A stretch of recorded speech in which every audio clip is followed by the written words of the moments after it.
안녕하세요. 별이 속삭입니다.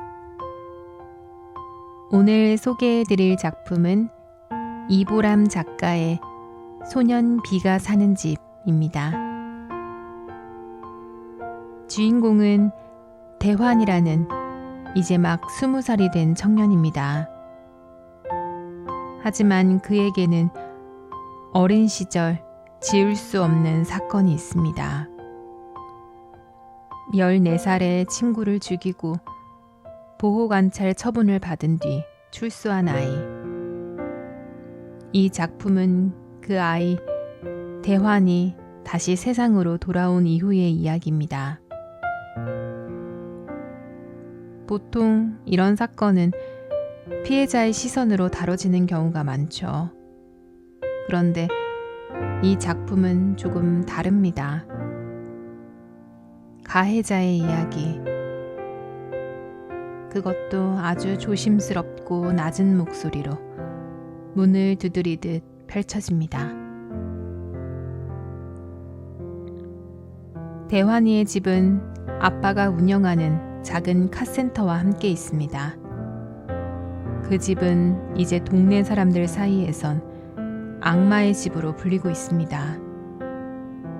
아이들은 돌을 던지고 집 앞 가로등도 제때 고쳐주지 않아서 해가 지면 온통 어둠 속에 잠깁니다.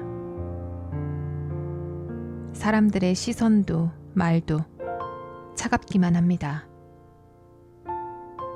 그런 상황에서도 대환의 가족은 그 집을 떠나지 않습니다. 그 이유는 단 하나. 대환이의 아빠에겐 아직 믿음이 있기 때문이죠. 아들이 그리고 가족 모두가 예전처럼 돌아갈 수 있을 거라는 희미한 믿음. 그 힘겨운 현실 속에서 가족들은 각자의 방식으로 고군분투합니다. 아빠는 대환이에게 자동차 정비를 가르치며 살아갈 수 있는 기술을 하나씩 쥐어줍니다. 엄마는 이웃으로 이사온 여자가 진행하는 부모 교육 수업에 참여하면서 대환이라는 아이를 그리고 그 아이의 죄와 마음을 이해해 보려 노력합니다.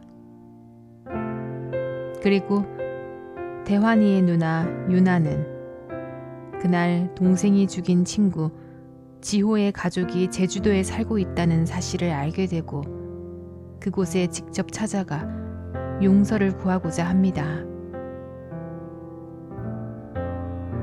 저도 아이를 키우는 입장이다 보니 이 이야기 속 인물들 중 특히 대환이의 엄마에게 마음이 참 많이 갔는데요. 아이가 어디서 맞고 와도 속상하고 때리고 와도 속상하고 또 아이가 조금만 잘못된 행동을 하거나 아프기만 해도 내가 뭘 잘못했나 자책하게 되죠. 대환이의 엄마도 그랬습니다.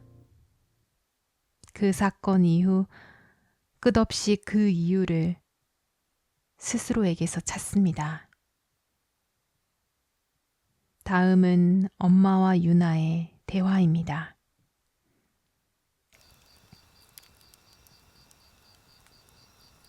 딸, 왜? 솔직하게 말해줘. 뭘? 네가 내 딸이 아니라 그냥 보통의 한 사람으로서 객관적으로 봤을 때 말이야. 그때 생일 파티를 안 해줘서 그런 걸까? 뭐가? 대환이 초등학교 4학년 때 내가 바쁘고 돈도 없고 그래서 걔가 학교 친구들 초대하겠다고 한 거 못하게 했잖아. 그래서 그런 게 아닐까? 아니면 걔 5학년 때 가기 싫다는 태권도 학원을 억지로 보내서 왜 거기서 대환이가 작다고 형들한테 맞고 오고 그랬잖아. 엄마, 무슨 소리를 하는 거야? 아니, 그렇잖아. 어떻게 그 착하던 애가 갑자기 삐뚤어지기 시작하더니 나는 걔가 누구한테 맞고 올까봐 그 걱정만 했지. 걔가 남한테 그런 짓을 할 줄은. 그러니까 뭔가 원인이, 응? 내가 무슨 잘못을 해서 그런 사람들이 하는 말을 믿어? 하지만 그러지 않고서는 대환이가 엄마, 정신 차려. 아파. 날 봐. 나도 엄마 딸이야.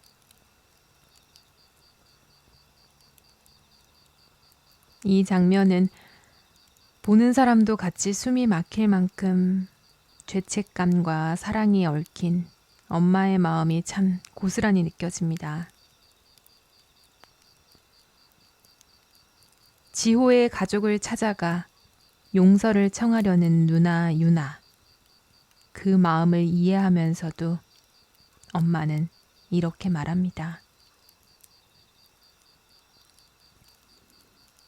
제주도에 그의, 그러니까 지혼의 가족이 산대.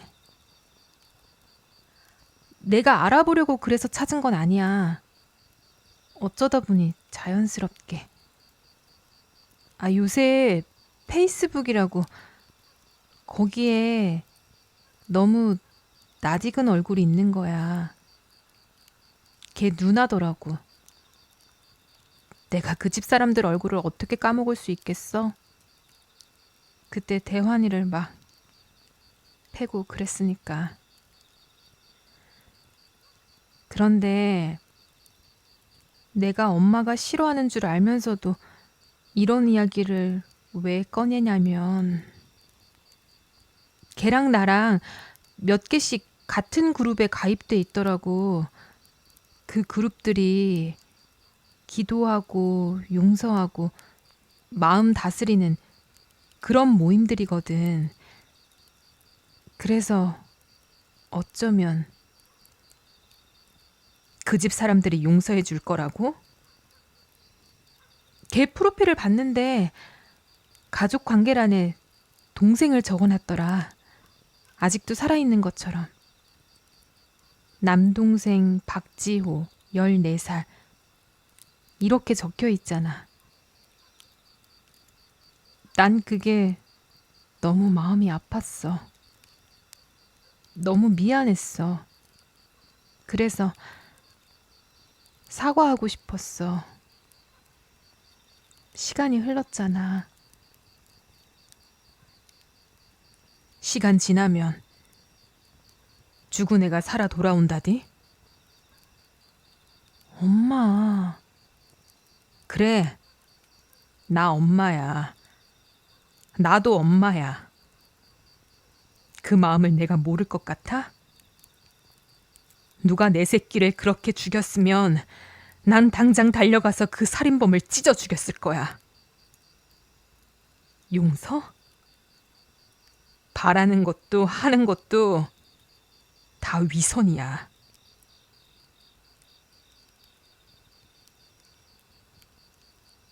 자식을 잃은 엄마의 마음을 어떻게 헤아릴 수 있을까요?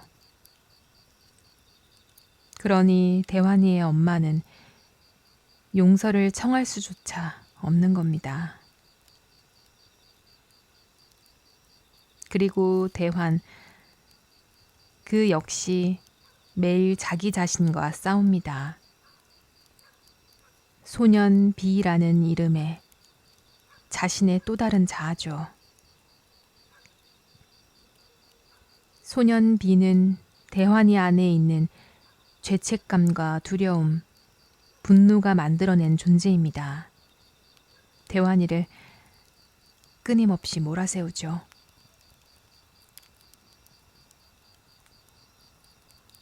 난 지호를 좋아했어. 정말이야. 지호는 내가 중학교 올라가서 처음 사귄 친구였어. 살았으면 지금 뭐가 됐을까? 대학생? 내가 지호를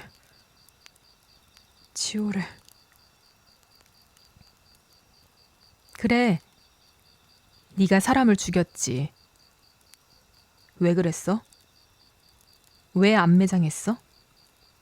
도대체 왜 그런 거야?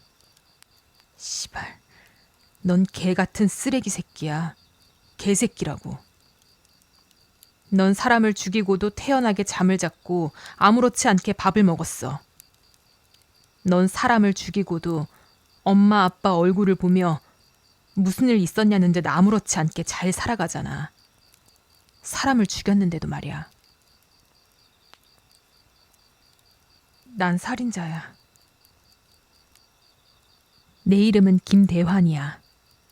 그러니까 그렇게 불쌍한 척 서 있지 마. 짜증나니까. 재판은 끝났어. 넌 교도소에서 나왔다고. 사람들이 널 함부로 대하는 걸 왜 참고 있는 거야? 그게 내 죗값이랬어. 그런 어른들이 하는 말을 믿어? 생각해봐. 널 계속 욕하면서도 끊임없이 너에 대해 이야기해. 그런데 그 중에 지호에 대해 기억하는 사람이 있어? 내 말을 들어봐. 사람들은 널 계속 살인범으로 만들고 싶어 해. 어째서? 불안하니까. 자신이 어떤 인간인지 모르니까. 그래서 너 같은 미친놈이 필요한 거야. 그래야 자신들은 선하다고 믿을 수 있으니까. 난 변하고 싶어. 너 혼자 노력하면 뭐하냐고. 사람들이 널 잊을 것 같아? 하루였어. 딱 하루였어. 그게 내 전부는 아니잖아.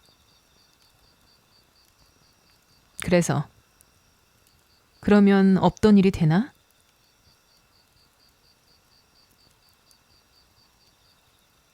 이 장면은 보여줍니다.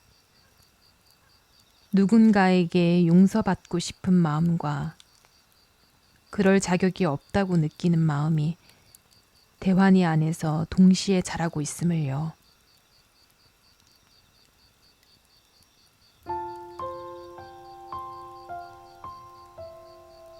우리는 살아가면서 누군가를 용서하기도 용서할 수 없기도 합니다. 또 누군가에게 미안함을 안고 살아가기도 합니다. 소년 B가 사는 집은 그 미묘하고 복잡한 감정을 아주 조용하고 담담하게 꺼내 보여줍니다. 용서할 수 있을까? 용서받을 수 있을까? 정말 용서받지 못할 죄는 없는 걸까? 정답은 없지만 이야기가 끝나고 난 뒤에야 비로소 시작되는 생각들이 있습니다. 지금까지 별이 속삭이었습니다. 함께 해주셔서 감사합니다. 그럼 다음 시간에 뵙겠습니다.